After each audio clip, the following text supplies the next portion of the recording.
행복을 향해서 나아가는 사닥다리에는 올라서야 할 8개의 계단이 있습니다. 우리는 그동안 팔복을 하나씩 묵상하며 5개의 계단까지 올라섰습니다. 5계단 오르는 길도 쉽지 않았지만 오늘 올라서야 할 6번째 계단도 결코 만만치 않습니다. 주님이 말씀하시는 그 행복의 사닥다리는 오를수록 난이도가 더 높아지는 것 같습니다. 틀림없는 사실 중에 한 가지는 기독교는 편안하고 안락한 삶으로 이끄는 쉬운 신앙, easy believism을 용납하지 않습니다. 분명히 값없이 베풀어 주시는 은혜로 구원받은 것에 기초하는 신앙이지만 진리를 따르는 길은 좁은 문, 좁은 길을 향해 나아가야 합니다. 아무런 공로 없이 영생을 얻고 우리가 하나님의 자녀가 되고 천국을 누리게 되는 엄청난 은혜를 받았지만 동시에 구원받은 자는 자기 십자가를 지고 그리스도의 뒤를 따라야 하는 헌신의 삶을 요구받습니다. 영생의 복을 받는 유일한 길이지만 결코 기복적인 종교가 아닙니다. 우리의 공로로 얻는 구원이 아니니 죄 용서받고 구원 얻는 길이 너무나 쉬워 보이지만 그렇다고 해서 결코 값싼 은혜를 가르치지는 않습니다. 이유가 있습니다. 저와 여러분이 가지고 있는 이 복음은 참된 진리이기 때문입니다. 여러분, 사랑도 진짜면 수고와 헌신 없는 사랑 말할 수가 없죠. 지금 세상에서 말하는 쾌락, 그리고 사람들이 드라마에서 보는 사랑들 가운데 수고와 헌신 없는 사랑을 말하는 게 많죠. 그러나 진짜 사랑에는 눈물이 있고 참 사랑을 이루려면 어느 누군가가 더 양보하고 기다려주고 희생해야죠. 그래야 사랑이 온전히 이루어질 수 있습니다. 진리가 진짜라면 거짓에 대해서 단호히 거부하고 세상의 악에 대해서 단호하게 싸울 것을 요구받습니다. 행복도 진짜 행복이라면 높은 차원의 윤리 그리고 거룩한 삶을 요구하는 것은 당연합니다. 팔복은 바깥에서 주어지는 8가지의 복을 말하는 것이 아니라 참된 행복을 누릴 수 있는 8가지의 성품을 말한다고 말씀을 드렸습니다. 첫 번째 행복, 가난한 사람들에게서부터 비롯되는 이 행복은 철저히 영적 파산을 경험한 사람들로부터 비롯되죠. 주님의 도움이 없이, 주의 자비와 은혜가 없이는 도무지 하나님의 의로운 보좌 앞에 나아갈 수도 없고 용서 얻을 수도 없으며 우리에게 아무런 미래도 은혜도 없다는 사실을 인정하는 빈 마음, 가난한 마음으로부터 첫 행복이 시작됩니다. 그 영적 가난한 마음은 자신의 죄를 보게 되고 그 죄의 실체를 깨달은 사람은 애통하지 않을 수가 없죠. 그 애통이 우리 주님의 자비를 불러일으킵니다. 그 자비하신 하나님 앞에 믿음의 사람들은 온유할 수밖에 없고 또 의에 줄이고 목마른 마음이 될 수밖에 없습니다. 이렇게 하나님의 의를 경험한 사람들은 동시에 그분의 의로 인해서 깨끗한 마음을 갖게 되는 거죠. 우리가 오르고 있는 지금 6개 사닥다리는 다 한 걸음씩 모든 계단을 밟고 올라서야만 온전한 자리에 이를 수 있는 겁니다.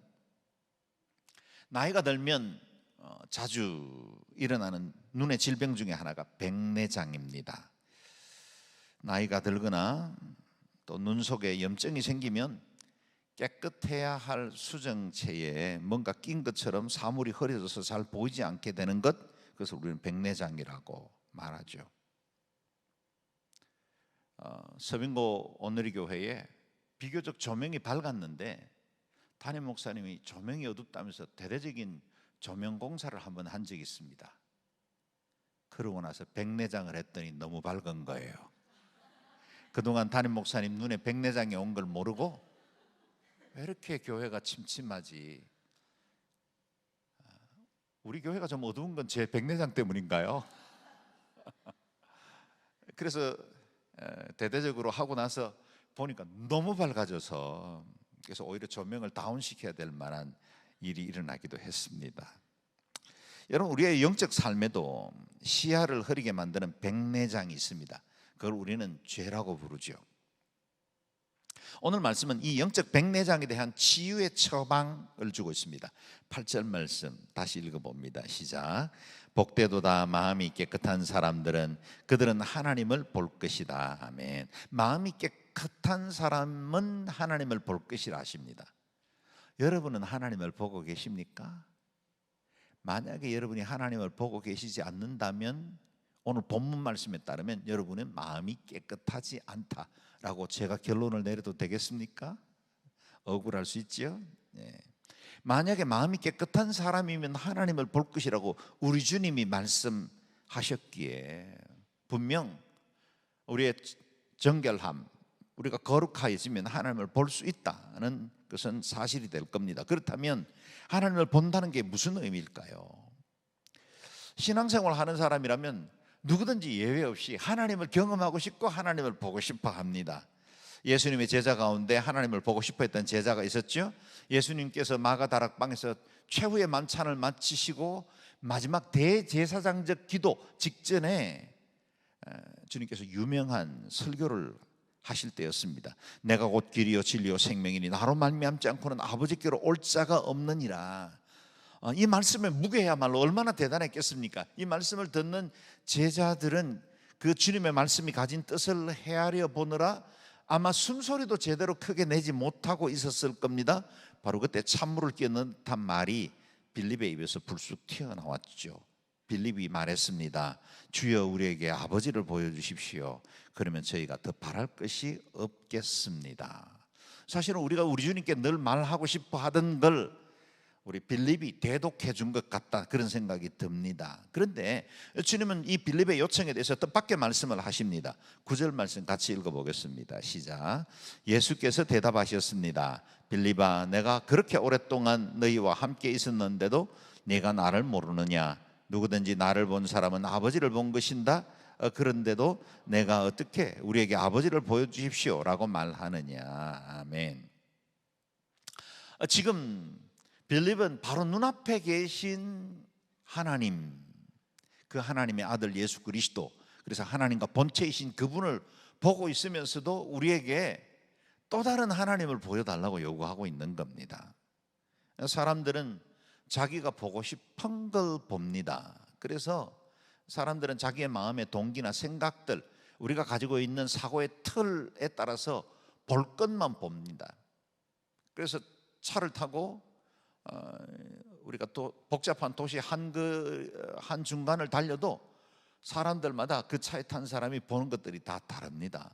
목마른 사람들은 음료수집을 보게 될 거고, 더운 사람은 아이스크림집을 보게 될 거고, 배고픈 사람은 식당을 보게 됩니다. 이 간판이 수없는 간판인데 자기 눈에 들어오는 보고 싶은 것만 보죠. 여러분, 우리 하나님에 대해서도 우리가 때로는 하나님 그분 자신을 보기보다는 우리가 만나고 싶은 하나님, 내게 다가와 주실 하나님, 그런 하나님을 우리가 스스로 설정하고 그 하나님을 만나고 싶어 할 때가 많다는 겁니다. 우리 예수님께서 빌립에게 이렇게 설명을 하셨죠. 10절도 읽습니다. 시작. 내가 아버지 안에 있고 아버지가 내 안에 계시다는 것을 믿지 못하느냐? 내가 너희에게 하는 말이 내 말이 아니다. 오직 살아계시는 아버지께서 내 안에 계시면서 자신의 일을 하시는 것이다. 아멘. 예수님은 성삼위 하나님 중에 한 분이시며 영광의 본체이셨습니다. 성부와 성자는 한 분이십니다. 그래서 누구든지 나를 본 자는 아버지를 본 것이다 라고 말씀하셨죠. 하나님께서 계시하신 그 하나님이 누구십니까? 바로 예수 그리스도입니다. 저희가 그 이름으로 기도하고 그 이름을 찬양하고 그 주님을 우리 교회의 머리로 삼고 있는 그분이 바로 우리 하나님이시죠. 그 하나님이 오늘 우리 가운데 오신 예수 그리스도이십니다. 유대인들은 하나님의 아들을 보면서도 하나님을 보지 못했습니다. 보기는 보았지만 깨닫지 못한 겁니다. 바리새인들은 그토록 메시아를 기다리고 사모했는데 정작 메시아가 그들 곁에 왔을 땐 오히려 배척하고 십자가에 못 박는 일에 앞장서게 되었습니다. 여러분, 아이러니가 아닙니까? 우리는 가까이 계신 하나님을 보지 못하고 높은 산이나 광야에 가서 하나님을 찾을 때가 너무나 많죠. 마치 물고기가 물속에 살면서도 물의 존재를 느끼지 못하는 것과 비슷합니다. 우리의 호흡이 들숨과 날숨을 통해서 내 몸 안에 있는 공기와 바깥에 있는 공기가 서로 연결되어 있다는 걸 우리가 느끼지 못하며 살 때가 많은 것과 같습니다. 예수님은 마음이 깨끗한 자가 하나님을 볼 수 있다고 말씀하십니다. 마음이 깨끗한 상태, 무엇을 말할까요? 이 청결하다, 깨끗하다는 말은 헬라어로는 카타로스라는 단어를 씁니다. 여기에서 영혼의 정화를 의미하는 카타라시스라는 단어가 나왔죠. 그래서 카타로스라는 말은 섞인 것이 없는 순수함, 희석되지 않는 상태를 말합니다. 주로 당시 사람들은 순수한 포도주 또는 깨끗한 옷을 설명할 때 카타로스라는 단어를 사용했습니다. 마음이 깨끗한 사람은 두 마음을 품지 않고 오직 한 분 하나님을 바라보는 마음입니다. 세상과 하나님을 짝하여 섬기지 않고 하나님 한 분 경외하고 사랑하는 마음을 의미합니다. 인간이 수양과 금욕을 통해서 얻어지는 정결함, 깨끗함은 마치 부유물이 가라앉은 흙탕물과 같습니다. 어린 시절에 비가 쏟아지고 나면 신장로 곳곳에 작은 물 웅덩이가 생겼던 것을 기억합니다. 개구장이었던 우리 친구들과 함께 그 물 웅덩이에 뛰어들어서 발로 밟으면 물방울이 튀고 굉장히 즐겁죠. 그런데 시간이 지나면 그 물은 다시 윗물은 아주 깨끗하고 맑아집니다. 그렇다고 해서 깨끗한 물이 된 건 아니죠. 또 다른 개구장이가 그 발로 첨벙하고 들어가면 그 물은 금세 흙탕물이 됩니다. 인간이 수양을 하고 병면을 하면 108번뇌가 사라지는 것 같고 내 마음의 모든 무소유가 이루어져서 욕심 없는 깨끗한 마음이 될 것 같지만 홀로 기도원에서 조용히 묵상하고 또 내 삶을 주님 앞에 내려놓으면 우리가 정결함을 얻는 것 같지만 그 모든 우리의 마음들이 근본적으로 해결되지 않았기 때문에 또다시 내 마음속에 있는 그 욕망들, 지금은 가라앉아 있는 것처럼 보여지는 그 헛된 꿈과 생각들이 금세 환경이라는 개구장이들이 들어와서 내 발을 밟고 들어오면 우리 마음의 모든 것들이 금세 다 드러나는 겁니다. 근본 욕망들이 휘저놓은 흙탕물처럼 본질을 드러냅니다. 그러므로 의로우신 하나님 앞에 깨끗한 사람은 아무도 없습니다. 죄로 인해서 타락하면서 우리 마음이 더러워졌고 우리의 자화상이 일그러졌습니다. 마치 더러워진 유리창을 통해서 아름다운 세상을 제대로 볼 수 없는 것처럼 죄인의 심상을 통해서는 하나님을 결코 제대로 볼 수 없다는 사실을 인정하는 것으로부터 깨끗함은 출발할 수 있습니다. 위로부터 임하는 은혜, 카타로스, 그 위로부터 임하는 정결함이 우리에게 임하지 않고는 깨끗함을 얻을 수 없습니다. 그러므로 다윗은 시편 51편에서 고백하지요. 같이 읽어봅니다. 시작. 하나님이여 내 속에 정한 마음을 창조하시고 내 안에 정직한 영을 새롭게 하소서. 나를 주 앞에서 쫓아내지 마시며 주의 성신을 내게서 거두지 마소서. 아멘.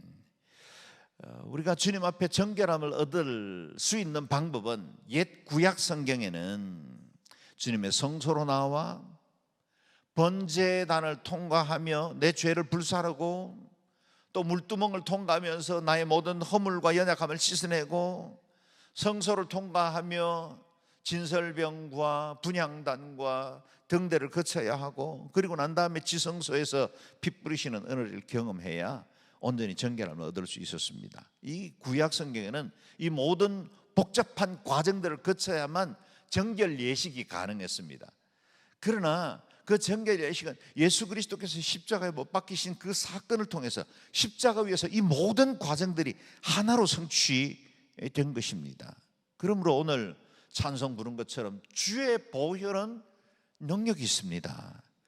주의 보혈의 정결함과 그 거룩함을 경험한 사람들, 그래서 그 앞에서 애통함을 주님 앞에 고백하고 내 스스로 의와 나의 노력, 종교적인 공로로는 어쩔 수 없다는 사실을 주님 앞에 시인함으로 주님의 은혜를 누리게 될 때 진정으로 정결함을 얻을 수 있다는 겁니다. 그래서 보혈을 지나 아버지께로 나아갈 수 있게 되는 겁니다. 주님이 말씀하신 마음의 정결함은 우리의 욕망이 가라앉아 있는 상태가 아니라 죄 자체가 그리스도 안에서 깨끗하게 씻음 받은 상태를 말합니다. 그러므로 마음이 깨끗한 사람은 마음이 순수한 사람이 아니라 거룩한 사람입니다. 우리의 마음이 단순해진 것을 우리는 정결하다고 말하는 것이 아니라 주님께 대해서 우리가 더 열정을 가지고 하나님 한 분만 굳게 붙들기로 결단하는 상태가 정결한 마음입니다. 주님의 낯을 구하는 가난한 마음이고 하나님 외에는 달리 아무런 소망이 없음을 겸손하게 고백하는 가난한 마음, 의에 줄이고 목마른 마음, 그 상태가 우리를 깨끗함으로 인도한다는 겁니다. 그래서 키에르케고르는 말하기를 정결한 마음이란 우리의 의지가 한 대상만을 향해서 들여진 마음이다. 오늘 우리가 묵상하는 이 6번째 계단은 한 대상만 바라볼 때 이루어지는 마음이다는 겁니다. 우리가 하나님을 온전히 바라보지 못하는 이유가 뭘까요? 우리의 마음이 어둡기 때문이죠. 우리의 마음속 깊은 곳에 하나님께서 우리에게 분명히 등불을 주셨는데 그 등불이 제대로 빛을 발하지 못하기 때문에 우리의 마음이 어두워져 있을 때가 많습니다. 잠언에 이렇게 말씀하시죠. 사람의 영혼은 여호와의 등불이라 사람의 깊은 속을 살피느니라. 저와 여러분의 마음 안에 등불 하나를 두셨는데 그것이 바로 영혼이라는 거예요. 그 영혼의 등불을 통촉하지 않으면, 우리가 전하 통촉하여 주옵소서라고 말할 때 그 통촉은 빛을 밝히는 걸 의미합니다. 촉을 올리는 것이죠.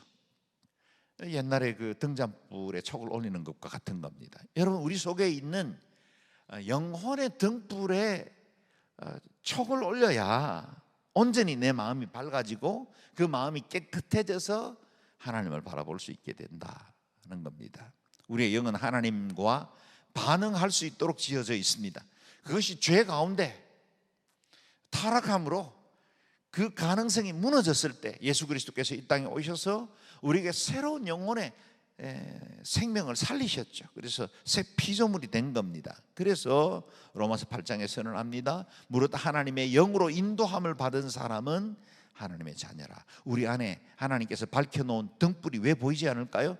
육체의 생각들이, 세속적인 즐거움과 이 땅의 쾌락들이 너무 우리를 강하게 덮고 있기 때문에 마음, 영혼 안에 있는 너무 많은 것들에 세상 것들이 채워져 있기 때문에 하나님이 밝혀놓은 등불이 보이지 않을 때가 많은 겁니다.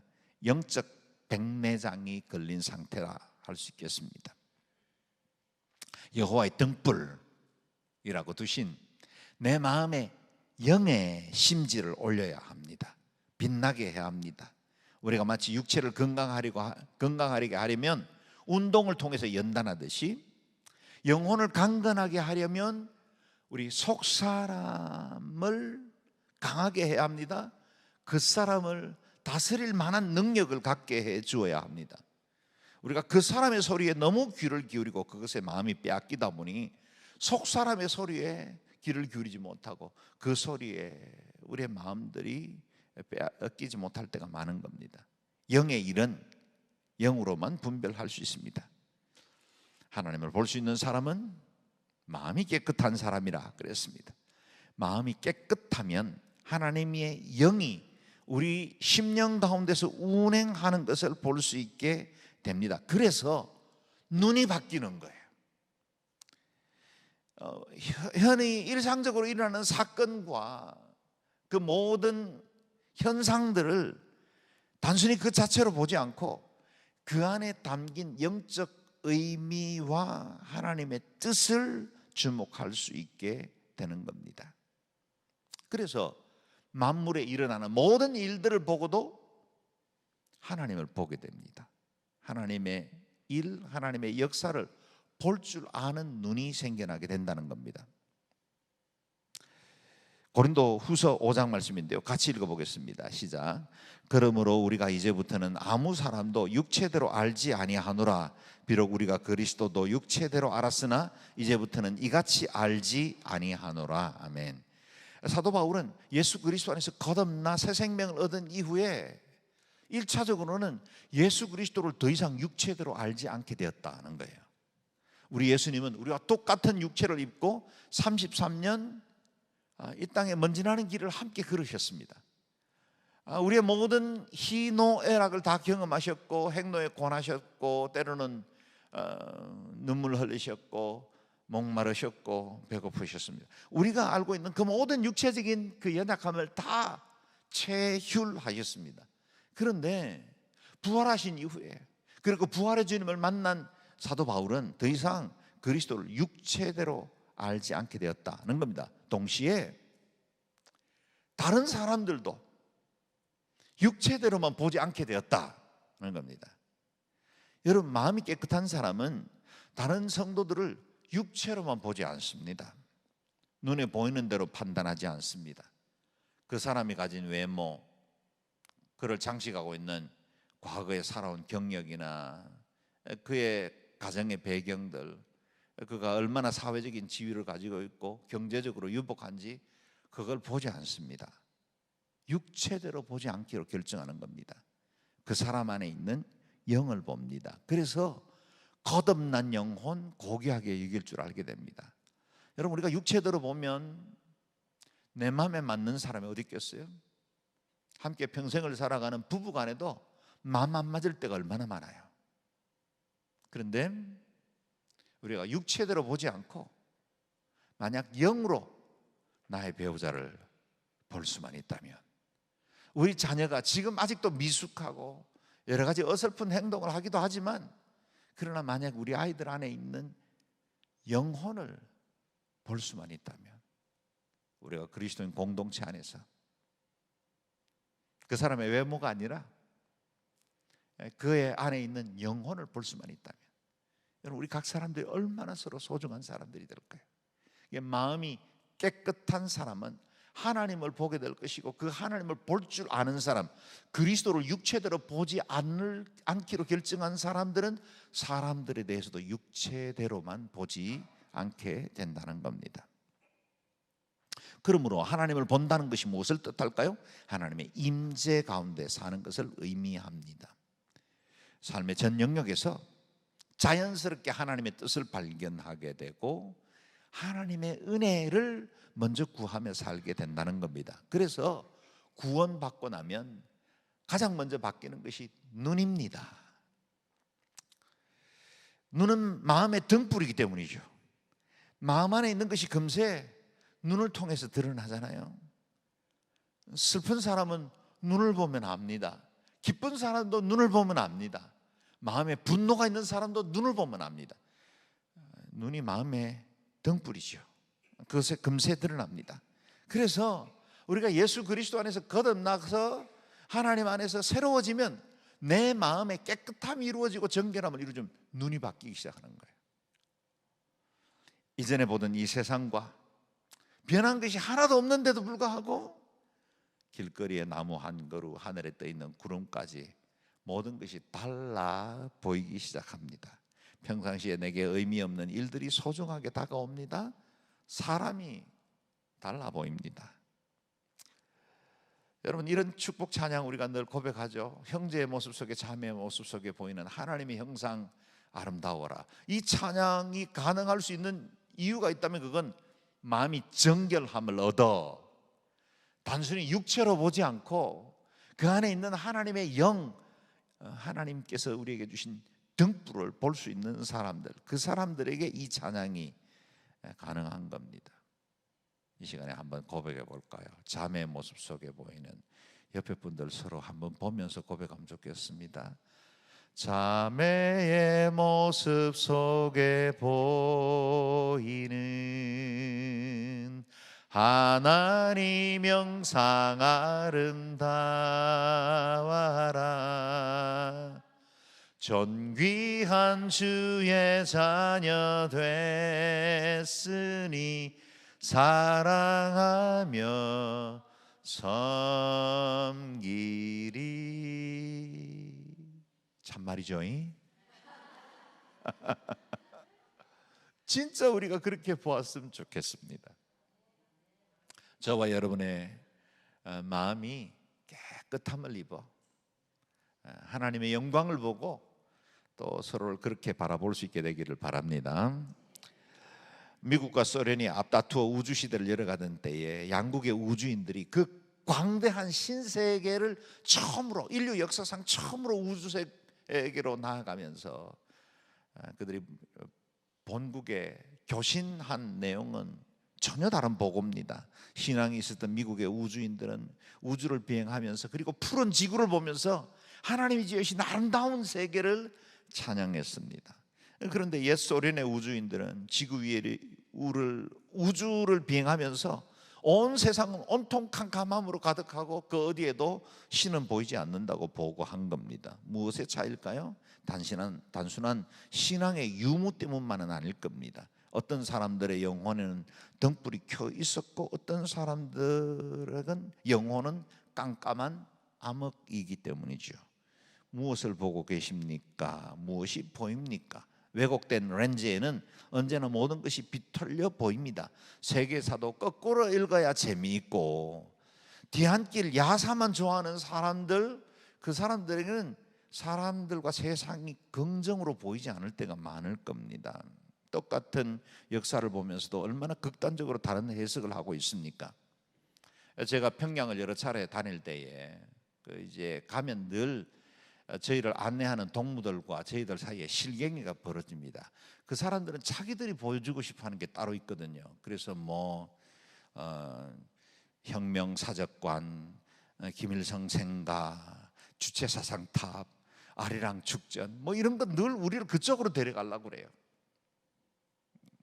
근데 우리는 봉수교회, 칠골교회 보고 싶고 또 우리가 돕고 있는 고아원이나 또 병원이나 이런 곳을 찾아서 서민들의 삶을 돌아보고 그들의 진정한 필요가 뭔지 그걸 우리가 찾아서 발견하고 돕고 싶기 때문에 그렇게 우리 사이에 실갱이가 벌어집니다. 또 타협이 필요하거든요. 그래서 한 번은 또 저희가 조국 해방 전쟁 승리 기념관을 관람한 적이 있습니다. 대동강 옆에 있는 혁명사적탑이라고 우리 텔레비전에 많이 나오는 바로 거기에 있는 거예요. 저는 사실 용산에 6년을 살았지만 한 번도 한국전쟁 기념관을 가보지 않았습니다. 용산 바로 옆에 있는데. 근데 북쪽 땅에 가서는 전쟁 기념관을 갔어요.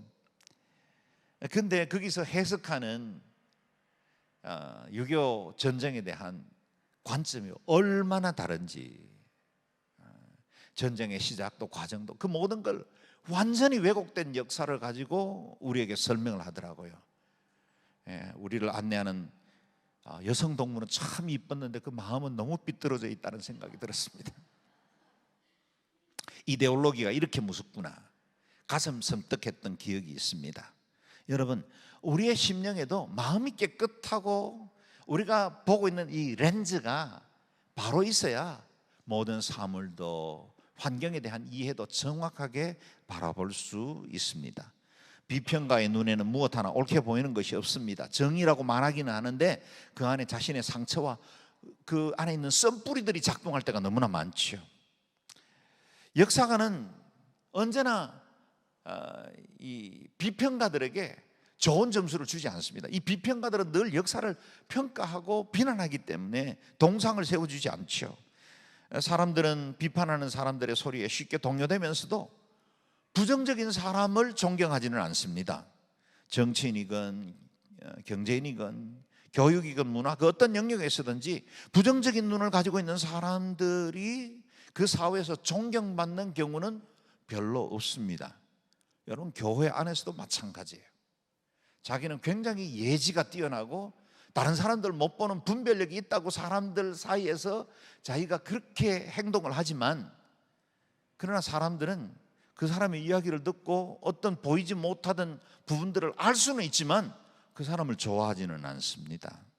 그래서 항상 우리의 눈의 렌즈가 바로 되어 있는지를 늘 돌아보아야 합니다. 내 눈은 긍정적으로 볼 수 있는 것인지, 어떤 상황, 어떤 환경 중에도 하나님의 선하신 뜻, 그리고 그분의 손길을 볼 수 있는지 우리의 그 영의 눈을 길러야 한다는 겁니다. 여러분, 이 세상은 범죄한 이후부터 본질적으로 어둡고 비틀어져 있습니다.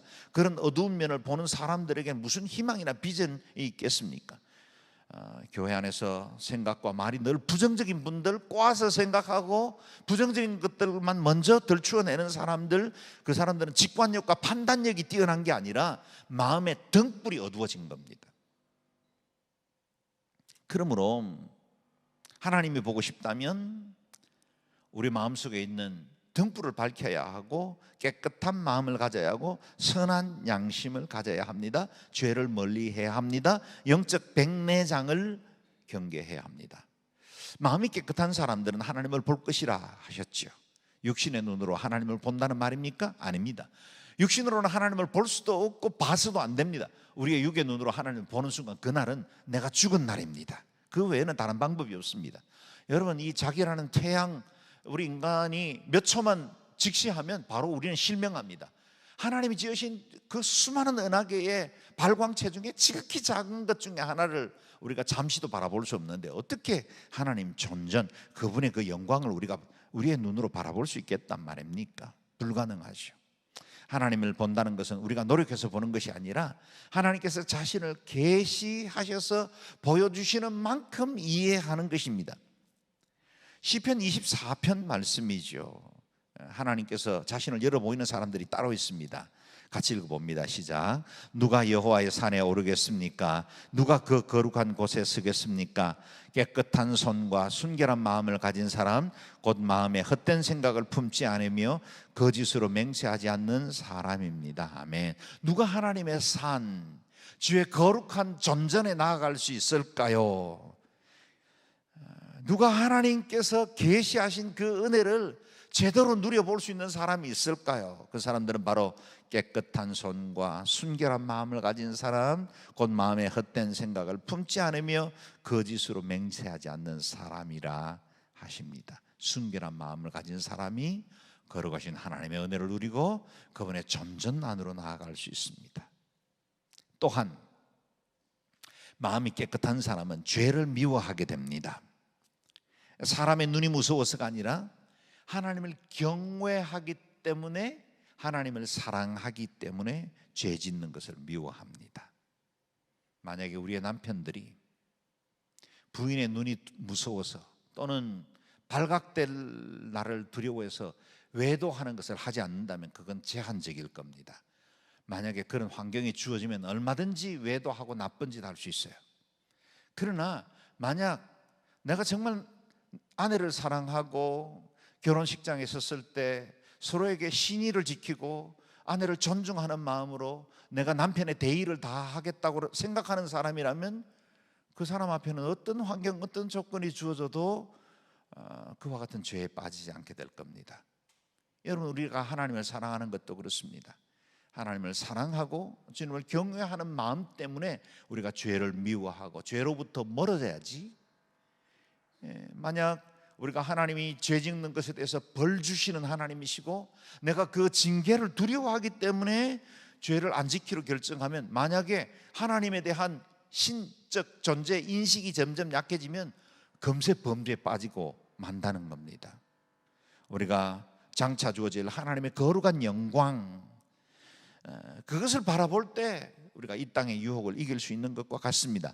요한일서 3장 2절 3절인데요. 같이 읽어봅니다. 시작. 사랑하는 여러분, 이제 우리는 하나님의 자녀들입니다. 우리가 어떻게 될지는 아직 모르지만 그리스도께서 나타나시면 우리도 그분과 같이 될 것임을 우리는 압니다. 우리가 그분을 있는 모습 그대로 볼 것이기 때문입니다.